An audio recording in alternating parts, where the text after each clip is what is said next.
Clara Winters pressed her face against the frozen train window, watching her reflection blur through tears she refused to let fall. 26 years old, unwanted, sent west like spoiled goods her family couldn't sell. The letter in her pocket promised a rancher named Daniel Morrison, a widower who needed help, not a wife.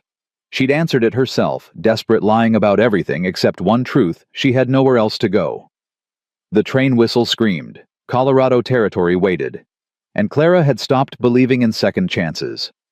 Stay until the end and comment what city you're watching from. I want to see how far Clara's story travels. Hit subscribe so you never miss what happens when two broken people find each other in the coldest winter the Territory has ever seen. The basket hit the floor. Fabric spilled across the parlor doorway. Clara's mending scattered like her composure. Inside the room, her sisters went silent. Clara. Josephine recovered first, face flushing. We were just discussing my sale price. Clara's voice came out steady, cold. What's father getting for his spinster daughter? I'm curious. Catherine at least had the grace to look away. Josephine lifted her chin. You're being dramatic. Am I? Clara stepped into the room. You just said father's marrying me to Mr. Blackwell to pay his debts. That's not drama, that's livestock auction. How dare you? How dare I what? Tell the truth. Clara felt something crack open in her chest. 26 years of swallowing shame, burning away in an instant. You called me the family's greatest burden. Said no one would ever want me. Was any of that a lie? Silence answered her. Clara nodded slowly. That's what I thought. She turned and walked out, leaving the mending where it fell. Her father's study smelled like pipe smoke and broken promises. Thomas Winters didn't look up from his ledger. I didn't send for you. I know about Blackwell. Now he looked up. Calculation flickered across his face quick as lightning. Your sisters talk too much. Is it true? He set down his pen with deliberate care. Marriage is a practical arrangement, Clara. You're old enough to understand that. I understand you're selling me. I'm securing your future. By wedding me to a man twice my age who's buried 2 wives already. Heat climbed Clara's throat. What happens when I'm the third? You're being hysterical. I'm being realistic. She pulled the folded newspaper from her pocket, smoothed it against her skirt. Her hands shook. She willed them steady. Rancher seeking wife. Widower with young daughter requires capable woman for marriage. Honest work, fair treatment. Colorado Territory. Her father's face went carefully blank. Mail order nonsense. An alternative. To what? A respectable match with a respected businessman. To dying in a house that hates me. The words came out quiet. True. I'm leaving father, with or without your permission. You have nothing. No money, no prospects. I have grandmother's inheritance, $50. That won't even get you to... It'll get me on a train. Clara met his eyes, saw him recognize something he'd never seen in her before. I answered the advertisement 3 weeks ago. The rancher wrote back. He sent money for passage. I leave tomorrow on the morning train. Thomas Winters stared at his youngest daughter. For the first time in her life, Clara watched him see her as something other than a disappointment. This Morrison fellow, he said slowly. You know nothing about him. I know he's honest. That's more than I can say for the men here. If you do this, Clara, if you go through with this insanity, don't expect to come back. I won't need to. Her father's jaw worked. Then, surprising her, he opened his desk drawer and pulled out a small leather purse. Counted out $20 additional. For emergencies. His voice roughened. In case you need to get away from this rancher if he's not what he claims. Clara took the money. Their fingers brushed. Just for a moment she saw something in his face that might have been regret. Thank you, father. He nodded once, turned back to his ledger. Dismissed. Clara with new interest. You family. I'm going to be his wife. Saying it out loud made it real. terrifyingly real. The woman didn't blink. "Mail order. Cole Morrison's a good man from what I hear," she'd said.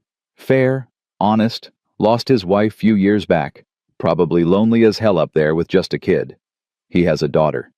Children need mothers, men need partners." The woman wrapped the purchases. "You work hard and stay honest with him, you'll do fine." Clara nodded, throat tight. "One more thing." The woman leaned close. "Town ladies will have opinions about a mail-order bride. They always do. But remember, most of them came out the same way. They just like to forget." Clara carried that warning onto the smaller train that climbed into the mountains. The world turned white. Snow started an hour outside Denver light at first, then heavy until Clara couldn't see 10 feet beyond the window. The train car swayed around curves that dropped into nothing. Her stomach lurched. First time in high country. The man across from her wore a sheepskin coat and a Texas drawl. "Yes." "Storm's coming. Big one." He nodded at the window. "Hope whoever's meeting you knows these roads." "So do I," Clara said quietly. The train pulled into Morrison Valley as afternoon died into evening. Through the snow, Clara could barely make out the town, one street handful of buildings, everything battened down against the storm. She stepped onto the platform. Wind cut through her new coat. Her trunk thudded down beside her. The platform was empty.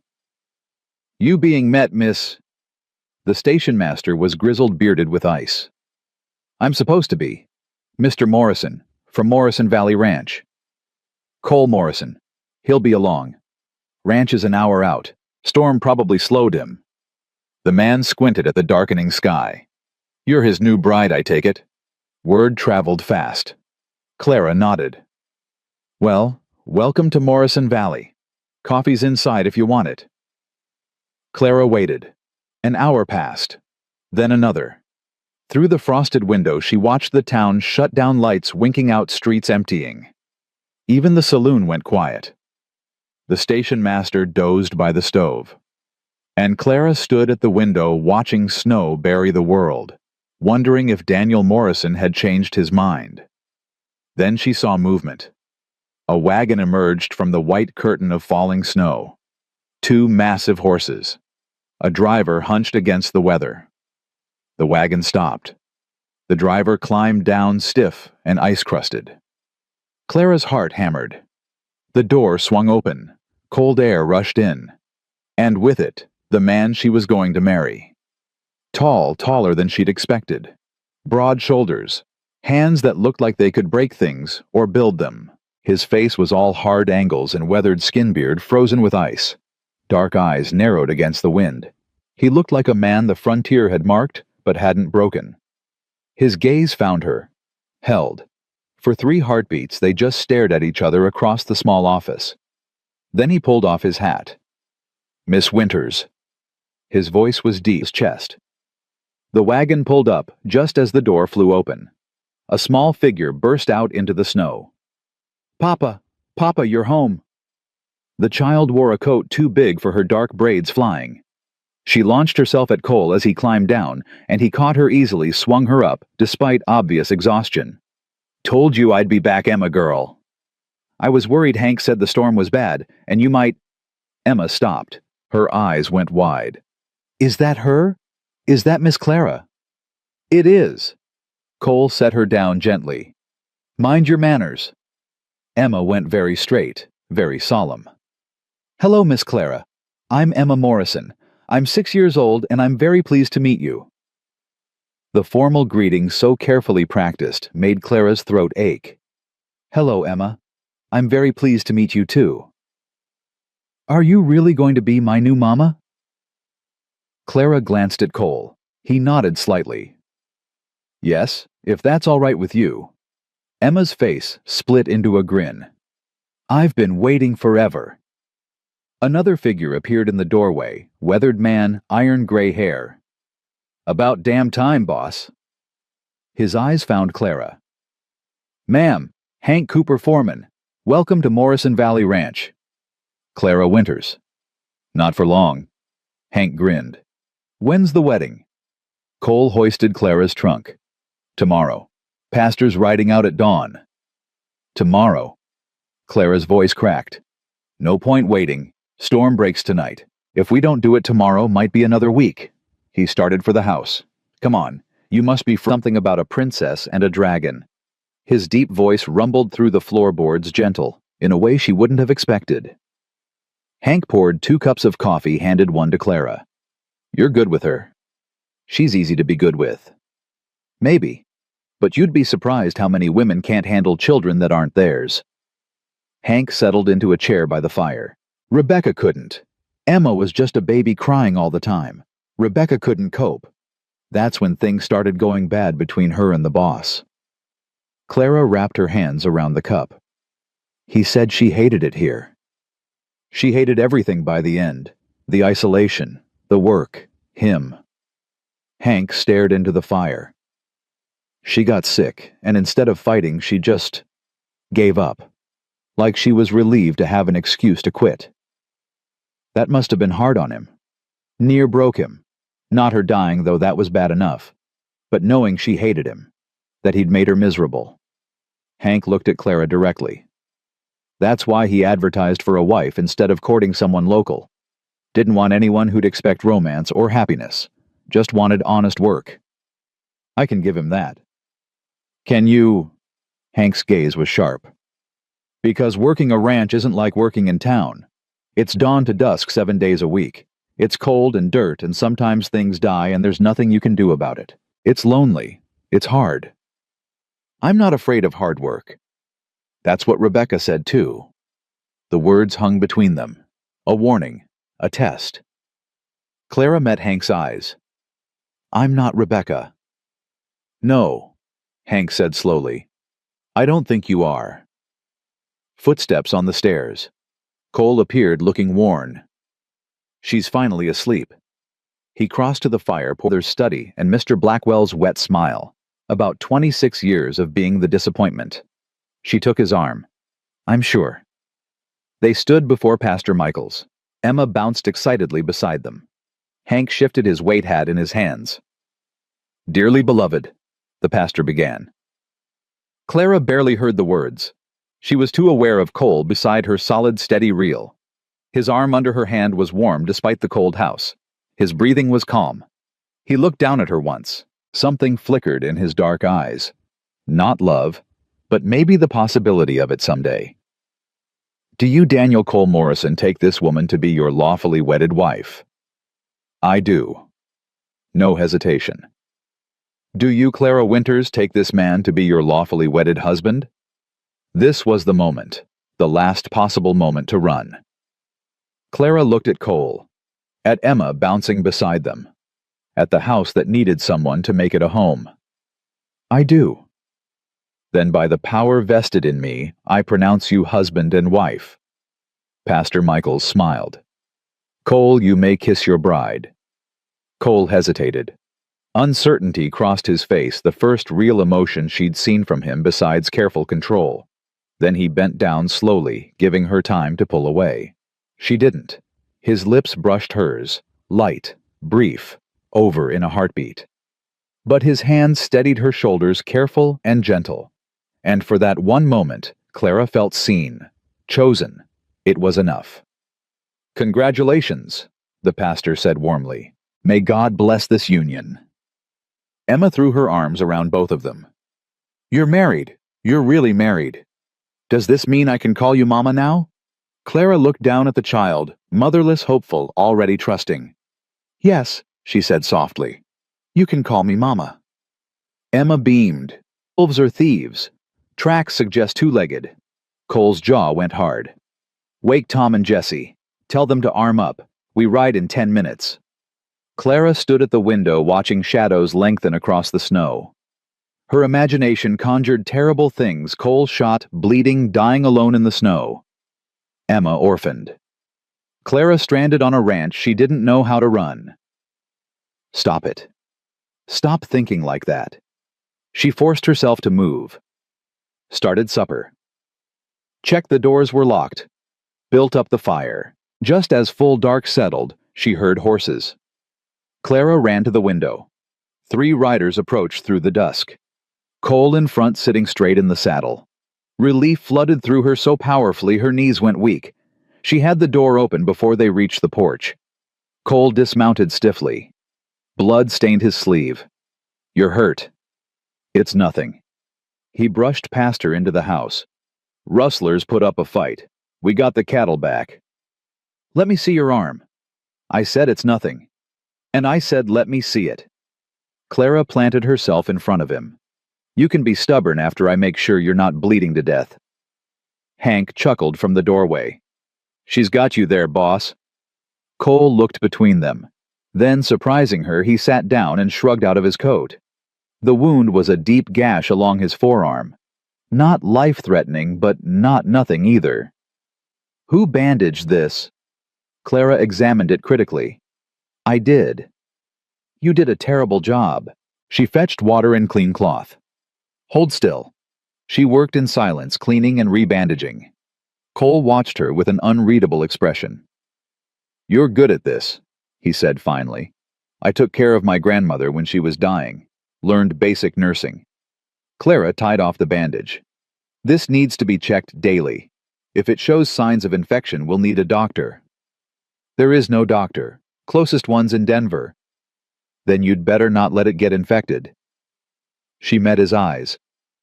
"No more heroics until this heals." "Can't promise that." The admission came out flat. "And it killed her. The loneliness, the isolation. Feeling you surprised me. That's different." Heat crept up Clara's neck. She stood busying herself with dishes. "You should rest. That arm needs time to heal." "Can't. Paperwork needs doing. Accounts are a mess." "Then show me. You said you needed help with accounts." Cole studied her. "Now, why not Emma's asleep? You're too tired for outside work. Might as well be productive." He led her to a small room off the kitchen, his office. Papers covered every surface. Ledgers stacked haphazardly. The chaos made Clara's organized mind itch. "Good God," she said. "I told you it was bad." "This isn't bad. This is catastrophic." She picked up a ledger. "When's the last time you balanced these books?" 6 months, maybe longer." Clara sat down, pulled an oil lamp closer, started reading. An hour passed, then 2. Cole dozed in his chair, head tipped back, exhaustion finally claiming him. Clara worked steadily, making notes, reorganizing, beginning to see the shape of the ranch's finances. It was worse than she'd thought. Outstanding debts, missed payments, opportunities lost, because Cole had been too busy surviving to pay attention to business. But it wasn't hopeless. With attention and planning, she could fix this. Around midnight, she finally stopped. Her eyes burned. Her back ached from hunching over the desk. Cole was fully asleep now, breathing deep and even. His injured arm was cradled against his chest. Smile didn't reach her eyes. "How lovely to meet you. You must tell me all about yourself. It's so unusual." Mrs. Patterson looked Clara up and down, like she was evaluating livestock. Not much to look at, is she?" Clara felt Cole stiffen beside her. Felt his breath draw in for what would probably be an angry response. She spoke first. "No, ma'am, I'm not. But I can cook clean, keep accounts, and manage a household. Looks fade. Competence doesn't." Mrs. Patterson's eyebrows rose. Then, surprising everyone, she laughed. "Well said, girl. Well said." She turned to Cole. "She's got spine, this one. Better than that delicate flower you married first time around?" "Mrs. Patterson." Cole's voice held warning. "Oh, hush. You know I'm right. Rebecca was lovely but useless. This one looks like she might actually survive a winter." The old woman nodded at Clara. "Welcome to Morrison Valley, Mrs. Morrison. You'll do fine here if you don't let the hens peck you to death." She moved on. Clara released a breath she didn't know she'd been holding. "I'm sorry," Cole said quietly. "She's honest." Clara almost smiled. "I can handle honest. It's the fake kindness that kills you." Emma tugged Clara's skirt. "Can we go home now? My feet hurt." Soon, Emma girl. Cole lifted his daughter easily. Let's say goodbye to Pastor Michaels first. They made their way to the pastor, who squeezed Clara's hand warmly. Pay no mind to the gossips. They'll find someone else to talk about soon enough. He smiled. And if they don't, well, that's on them, not you. Outside, Margaret Shaw stood talking with two other women, their voices carried in the cold air. Did you see her dress, at least 3 years out of style? And that hair, absolutely no effort. Poor Cole. Clara cleaned the kitchen, her movements automatic. Through the window she could see the last light fading from the sky. Another day survived. Another small step toward making this marriage real. When Cole came back down, she had coffee and cookies waiting. They sat across from each other at the kitchen table. Outside, wind moaned around the house. Inside, warmth and lamplight held the cold at bay. Tell me the truth, Cole said. How bad are the accounts? You're 6 months behind on payments to 3 suppliers. You have outstanding loans that haven't been serviced. And you're losing money on cattle sales because you're not negotiating well. Clara pulled out her notes. But your assets are solid. The land, the herd, the equipment, it's all valuable. You just need better management. Can you do it? Yes, but I need authority to make decisions, to negotiate, to handle correspondence. You have it. Just like that. Clara, I'm barely keeping this place running. If you can do better, I'd be a fool not to let you try. He met her eyes. I trust you. The words settled between them weighted with significance. I won't let you down, Clara said. I know. They finished their coffee in comfortable silence. Then Cole stood stretched. I should turn in. Dawn comes early. Cole. Clara stood too. Thank you, for today, for defending me. You're my wife. That's what husbands do. Not all husbands. He studied her face. Then slowly, he reached out and tucked a loose strand of hair behind her ear. The gesture was gentle, intimate. Get some rest, Clara. Tomorrow we'll start fresh. After he went upstairs, Clara sat alone in the kitchen. She touched her forehead where he'd kissed it, touched her hair where his fingers had been.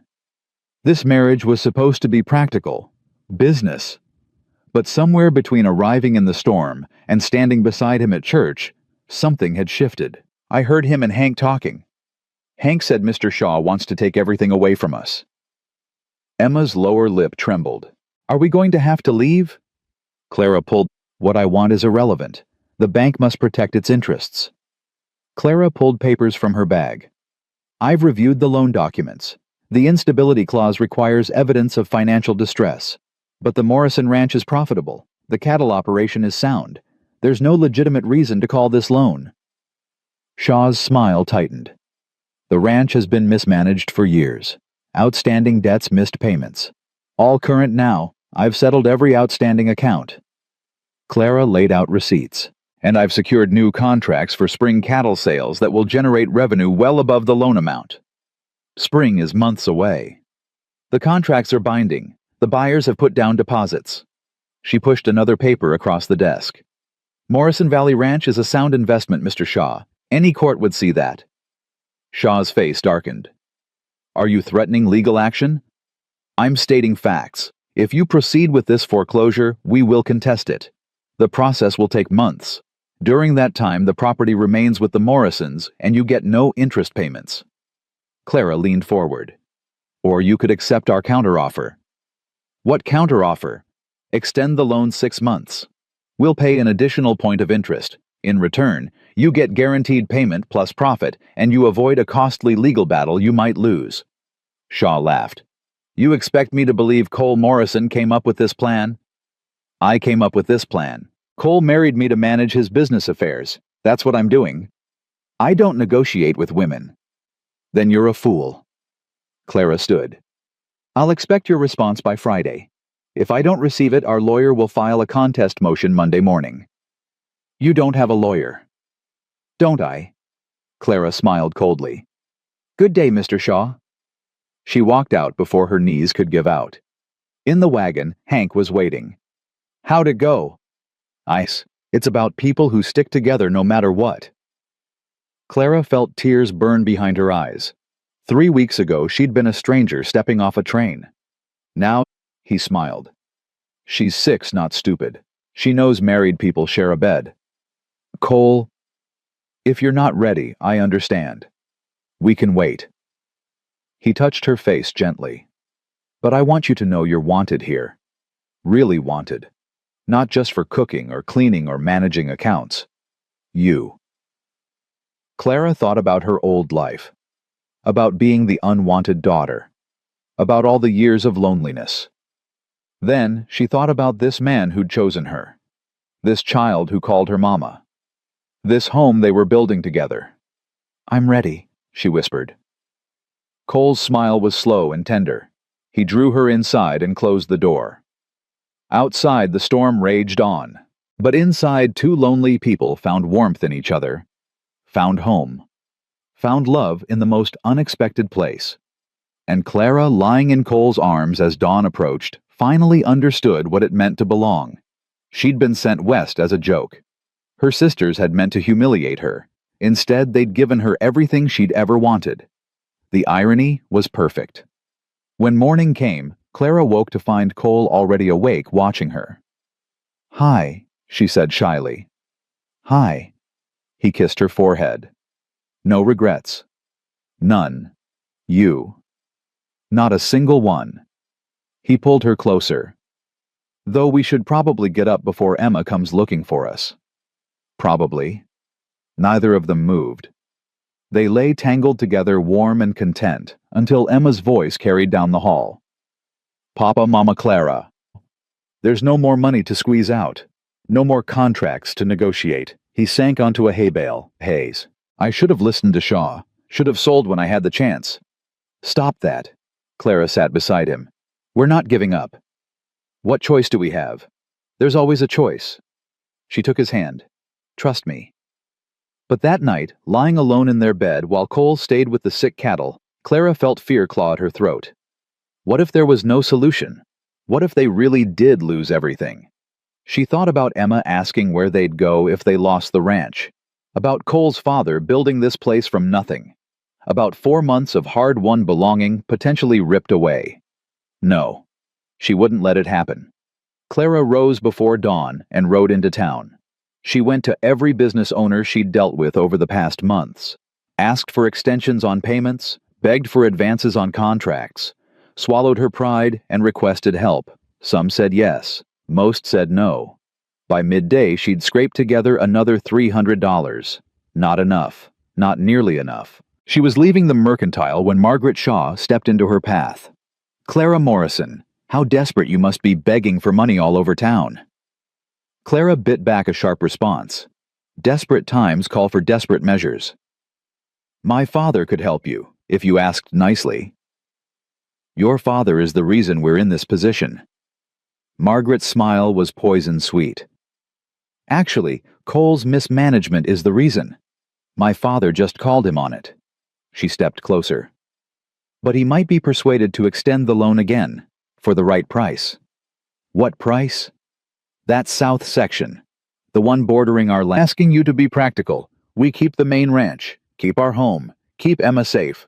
Lose one section of land instead of what you want. We get to rebuild. Everyone walks away alive. Why would I give you a new mortgage when I could just take everything? Because if you foreclose every rancher in Shaw. The pastor smiled. Whole town's talking about how you stood up to him. About time someone did. I just did what needed doing, Clara said. That's what makes you remarkable. You see what needs doing and you do it. He tipped his hat. Morrison Valley's lucky to have you, Clara. Don't let anyone tell you different. After he left, Cole took Clara's hand. See, told you people would come around. Some people? Margaret Shaw still looks at me like I'm dirt on her shoe. Margaret's opinion doesn't matter. He squeezed her hand. Mine does. And I think you're extraordinary.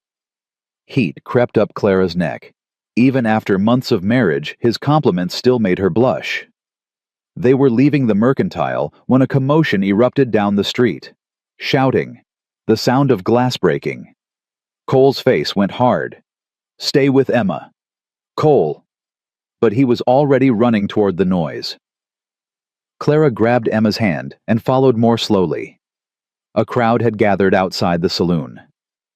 Through the press of bodies, Clara saw Cole and Hank pulling two men apart. One of them was bleeding from a cut over his eye. The other was Clara's breath caught. The other was a boy. 16, maybe 17. Thin. Terrified. And when he looked up at the crowd, Clara saw something in his face she recognized. The look of someone who had nowhere else to go. Cole and Hank hauled both men to the marshal's office. The crowd dispersed, muttering. Clara stood rooted to the spot, staring after the boy. "Mama Clara, what's wrong?" "Nothing. Sweetheart, let's go find your papa." At the marshal's office, Clara learned the full story. The boy's name was David. He'd been caught stealing food from the saloon. The owner wanted him arrested. "He's a thief." Stronger. The mail-order bride who'd been sent as a joke had become the backbone of Morrison Valley Ranch. The woman everyone dismissed had saved them all. And Clara Morrison, who'd spent 26 years being told she wasn't enough, finally believed she was more than enough. She was exactly what this family needed. And that was everything. Summer arrived in full force, turning the valley gold and green. Clara sat on the porch, shelling peas, watching Cole and David work with the horses in the corral. The boy had filled out over the past months, no longer the hollow-eyed waif they'd rescued.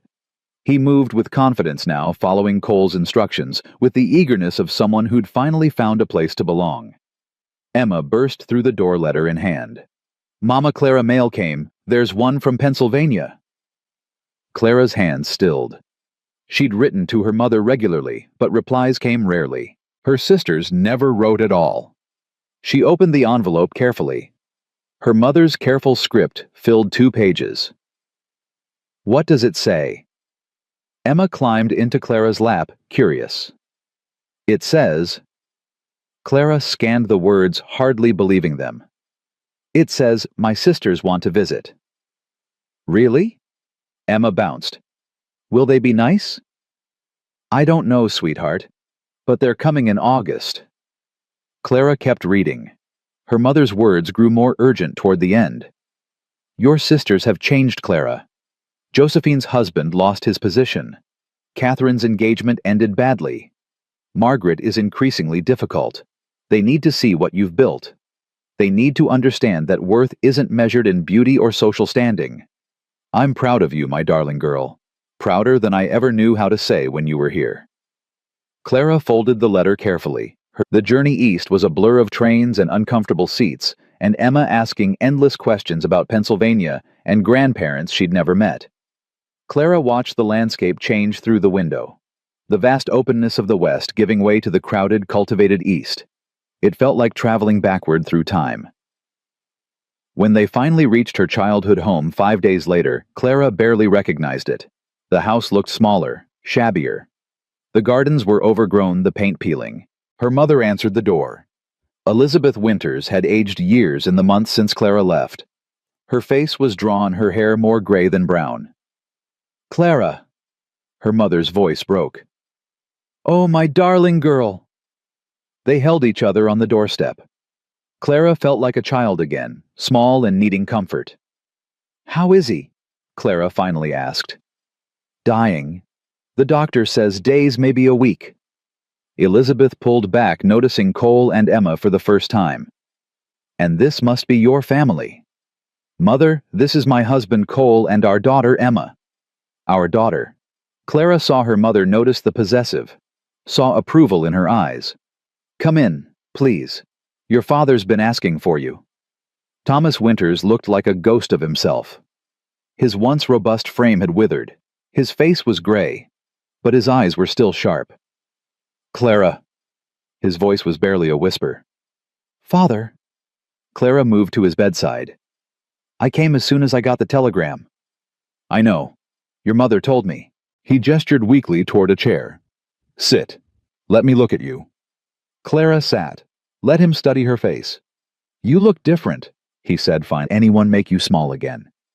"I promise." "Good girl." His eyes drifted closed. All at her side, feeling like a stranger in a place she'd once called home. Margaret Shaw was there with her father. She made a point of approaching Clara. "Mrs. Morrison, my condolences on your loss." "Thank you. I wanted to apologize for how I behaved in Colorado. It was unworthy of me." Clara studied her. The apology seemed genuine. "Thank you for that. Your husband spoke quite forcefully in your defense. It made an impression." Margaret glanced at Cole, who stood talking with the pastor. "You're lucky to have someone who loves you so openly." "I know." Margaret drifted away. Clara watched her go, feeling something like pity. The beautiful ones weren't always the lucky ones. The house was chaos after the funeral. Relatives picking through belongings. Her sisters arguing about who should get which pieces of furniture. Clara stayed out of it, letting them have whatever they wanted. She found her mother in the garden, staring at the overgrown roses. "I'm selling the house," Clara said without preamble. "I don't need it, and you shouldn't stay here alone." "I know. I've been thinking the same thing." Elizabeth turned to face her daughter. "I want to come with you." Clara's breath caught. "To Colorado." "If you'll have me, I can help with Emma, earn my keep." Her mother's voice trembled. "I don't want to die here, Clara, not in this house full of regrets." "Mother, please, let me do this. Let me be part of your life properly." Elizabeth took Clara's hands. "Let me be the mother I should have been all along." Clara pulled her mother close. "Yes, of course yes." They left Pennsylvania a week later. Clara signed papers selling the house and dividing the proceeds among her sisters. She took nothing but her grandmother's music box and her mother. On the train heading west, Emma sat between her grandmother's Elizabeth and Emma's first mama. Rebecca were both gone now, but Elizabeth was here, present, wanting to be part of this family. Cole watched them with a soft expression. "You sure about this? It's a big change." "She's my mother, and she wants to try." Clara leaned against his shoulder. "Besides having help with Emma, we'll be good when the baby comes." Cole went very still. "What?"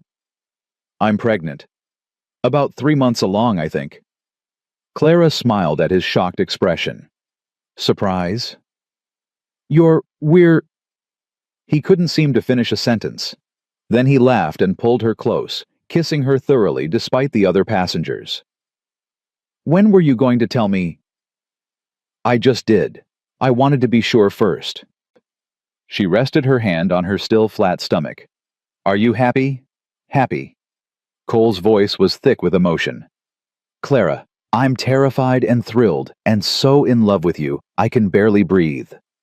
"Good answer." They arrived back at Morrison Valley Ranch in early September. The autumn air was crisp, tinged with the promise of coming winter. But the ranch looked welcoming, smoke curling from the chimney, David waving from the corral. Hank met them at the door. "About time you got back. Place is falling apart without Mrs. Morrison keeping us in line." "I was only gone a month." "Longest month of my life. Had to manage accounts and supplies myself." He grinned. "Never complaining about your nagging again." David came running up, face bright. "Did you have a good trip? I've been practicing with the horses like Mr. Morrison showed me. I can..." He stopped, noticing Elizabeth. "Oh. Hello, ma'am." "David, this is my mother. She'll be living with us now." Clara smiled at this boy's uncertain expression. "Don't worry, she's much nicer than I am." "That wouldn't be hard," Cole muttered, earning an elbow in the ribs. That night, after Emma and Elizabeth were settled in their rooms and the house was quiet, Clara and Cole lay in their bed, talking about everything and nothing. "I'm going to need to expand the house," Cole said, "with your mother here and the baby coming." "We can afford it. The new cattle contracts came through." "Yes, and David's been a huge help. Kid works like 3 men." Cole traced patterns on Clara's arm. "You were right to take a chance on him. I recognized desperation when I saw it." Clara turned to face him. "We're going to be okay, aren't we? All of us?" "Yeah, we are." He kissed her forehead. "You saved this ranch, Clara. Saved me. Saved Emma. I don't say it enough, but you're the reason any of us are still standing. We saved each other. That's how partnerships work." Is that what this is? A partnership. Among other things. Clara smiled. It's also a love story, a family, a home. She paused. It's everything I never knew I wanted. Me too. Cole's hand drifted to her stomach. I can't believe we're going to have a baby.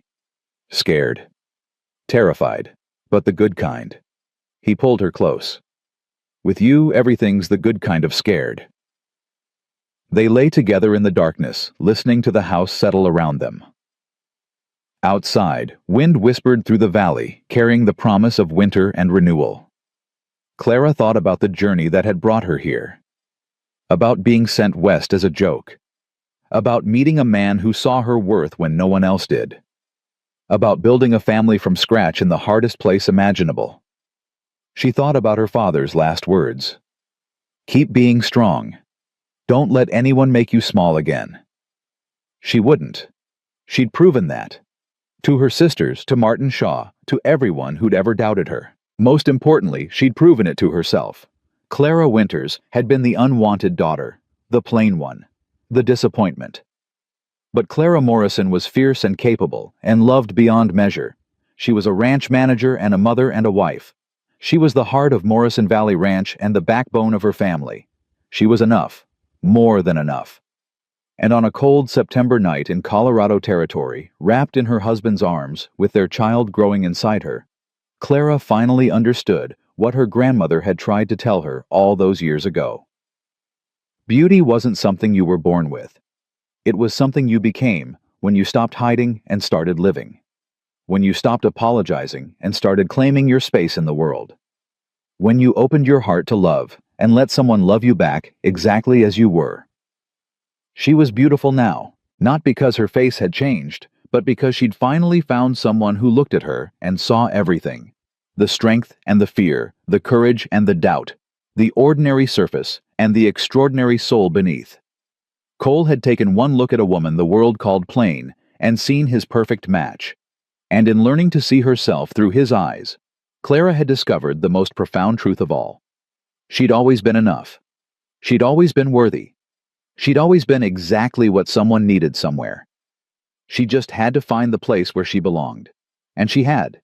This ranch. This family. This life built from honesty and hard work and choosing each other every single day. This was home. This was love. This was everything. The mail-order bride joke had become the greatest love story Morrison Valley had ever known.